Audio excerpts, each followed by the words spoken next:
So within the Northwest, if you talk about Kaduna, where the Air Force launched Operation 2021, I think thank you very much. with that confidence and ongoing fight against insecurity and the success. Dr. Good to have you on the program. Thank you, Mr. Joe. Good morning, Nigerians, and my friend, a very good friend, rice engineer, Dr. Rice Farmer. So how are you doing? Good. It's state of the polity. Tension has been growing, and members of disunity, anarchy, if you like, disintegration are spreading fast. For former head of state, General Abdullahi, if care is not taken, this may lead us to a point of no return. Yes, Mr. Joe, what General Abdullahi said is true. It might lead us to the point of no return.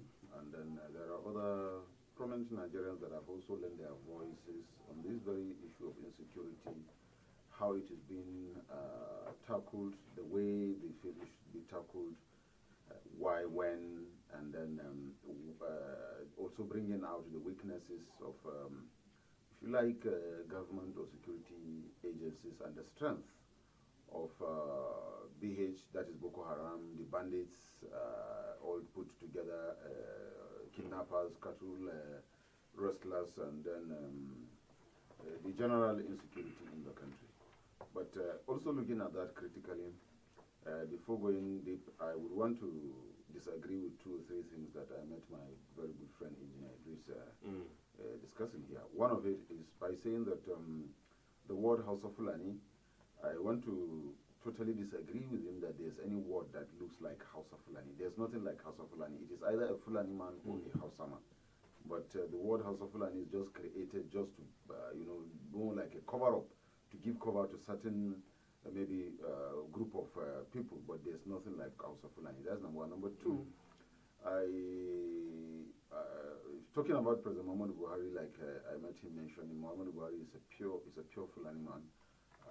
Though not a nomad, a Fulani nomad, but a Fulani man is a Fulani man. Yes, I agree with him. You have 3 categories of these bandits, if you like, or kidnappers, or cattle rustlers, anyhow you want to look at it. And he also raised issues of whether or not to negotiate.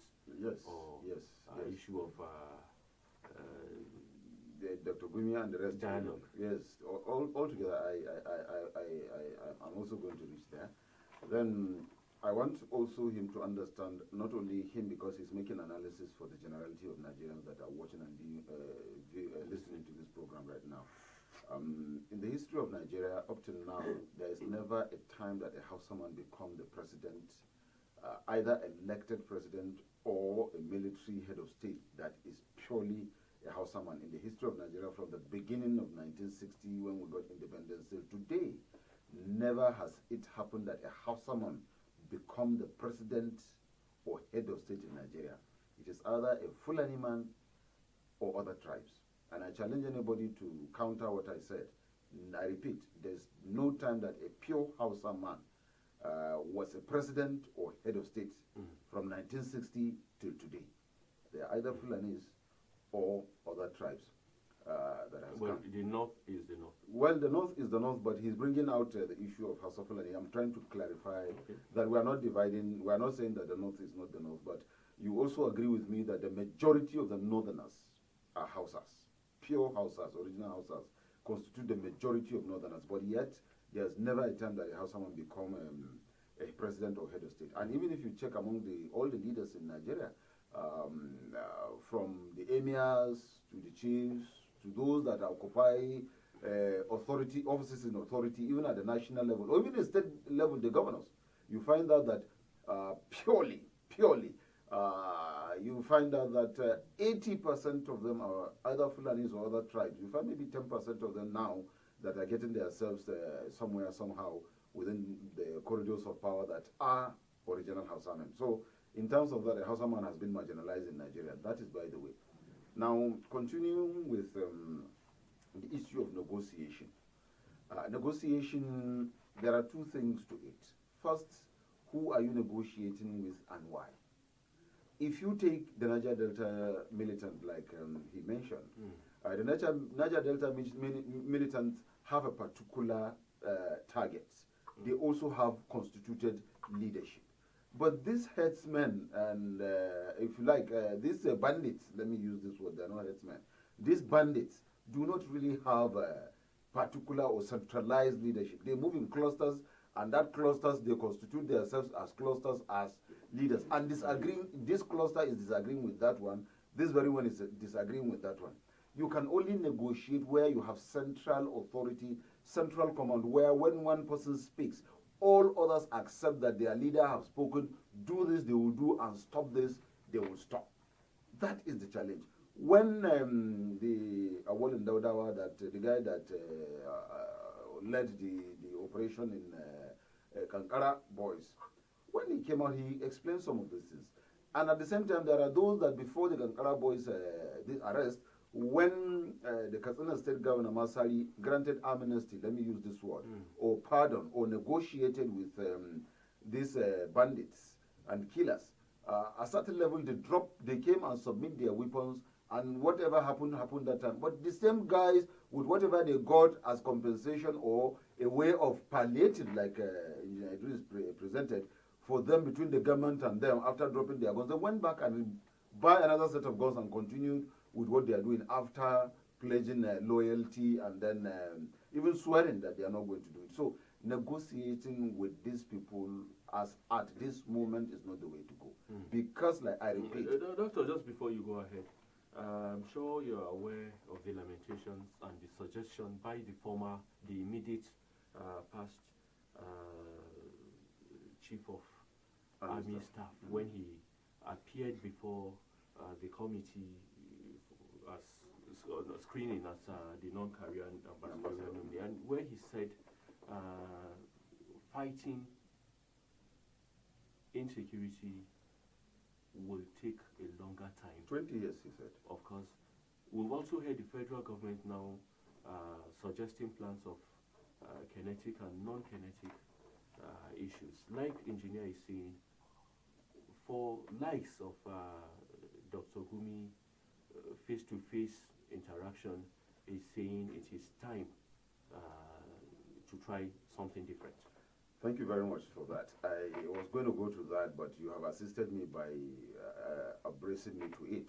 First, let me conclude on this very one issue of negotiation. I feel that, like, and I told you why the negotiation is not going to be possible, or even if you do it, it's not going to be achievable. It's not going to yield the expected result, because these guys do not have centralized command. They are not like the Niger Deltas that have, they are in centralized command. They have one person that is more like their commander-in-chief. Whatever he says, every other militant accept and do. But in terms of these bandits, they are in clusters, and each of the cluster has its own leader.